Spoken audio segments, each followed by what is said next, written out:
আমরা ব্যবসা শুরু করি বড়লোক হতে, হ্যাঁ ব্যবসা করে অনেকেই স্বাবলম্বী হচ্ছে, ধনী হচ্ছে।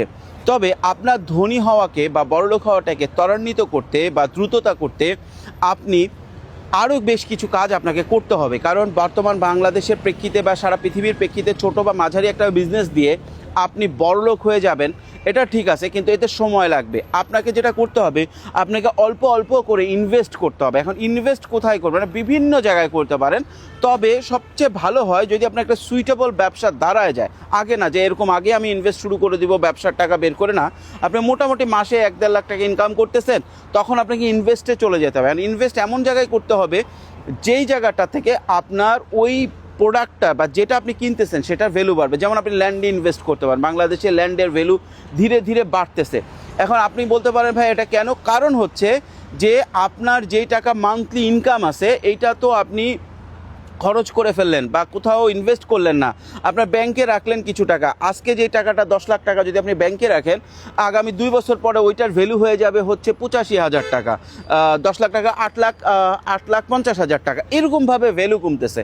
সো ভ্যালুটাকে, যে টাকাটা থাকবে সেটা এমন জায়গায় ইনভেস্ট করতে হবে যাতে আস্তে আস্তে ভ্যালুটা বাড়ে। তার মানে আপনার কাছে টাকা থাকলে সেটার ভ্যালু না কমে যখন অ্যাসেট থাকবে সেটার ভ্যালু আস্তে আস্তে বাড়বে। আরেকটা জিনিস মাথায় রাখতে হবে, সেটা হচ্ছে যখন আপনার হাতে টাকা আসা শুরু করবে, আপনি লাইফস্টাইল পরিবর্তন আগে, অর্থাৎ আপনি একটা আইফোন কিনলেন, একটা গাড়ি কিনলেন, একটা ভালো মোটরসাইকেল কিনলেন, এগুলোর আগে আপনাকে ইনভেস্টের কথা চিন্তা করতে হবে। অনেকেই মনে করে যে ভাই 1-2 লাখ টাকা কোথায় ইনভেস্ট করবো? আপনি খোঁজেন কোথাও ল্যান্ড পার্টনারে জমি কিনতেছে কিনা, গোল্ড সিলভার কেনার কোনো অপশন আছে কিনা, আপনার কোনো শেয়ার কেনার অপশন আছে কিনা, ভালো কোম্পানির শেয়ার অপশন আছে কিনা, অন্য কোথাও কোনো ছোটো প্রজেক্টে আপনি পার্টনার হইতে পারেন কিনা।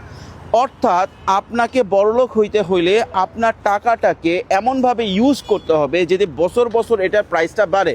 লাইক আজ থেকে 10 বছর আগে ঢাকায় যে কোনো জায়গায় আপনি যদি একটা জায়গা কিনে রাখতেন যেটার ভ্যালু 10 লাখ টাকা, আজকে এসে 10 বছর পরে এসে ওইটার ভ্যালু অটোমেটিক্যালি 50 থেকে 1 কোটি টাকা হয়ে যেত।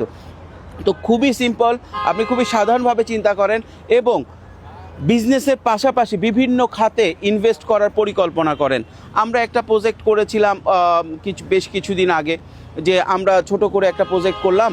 সেই প্রজেক্টের ভ্যালু ছিল যখন করেছি তখন 35 লাখ, আজকে যে সেটার ভ্যালু হয়ে গেছে 80 লাখ। তো এইরকমভাবে আপনাকে চিন্তা করতে হবে, কারণ আপনার বড়লোক বা কমফোর্টেবল একটা লাইফের জন্য আপনি সারা জীবন কাজ করতে পারবেন না। অর্থাৎ আপনার লাইফ টাইম, ওয়ার্কিং টাইম কিন্তু এরকম না যে আপনি একসাথে 50 বছর কাজ করতে হবে। আপনাকে চিন্তা করতে হবে আজকে আমি শুরু করছি, আজকে আমার ইনকাম 1 লাখ টাকা, 5 বছর পরে এটা 10 লাখ টাকা হবে, কিন্তু ওই 10 লাখ টাকা হতে হতে আপনার অ্যাসেটের ভ্যালু যেন 5 কোটি টাকা হয়ে যায়।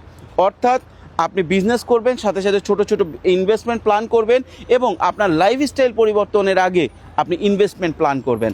তাহলে আপনি যে ধনী হতে চাচ্ছেন এটা ত্বরান্বিত হবে, এটা দ্রুত হবে এবং কোনো ক্ষেত্রে ভালো একটা বুম আসবে।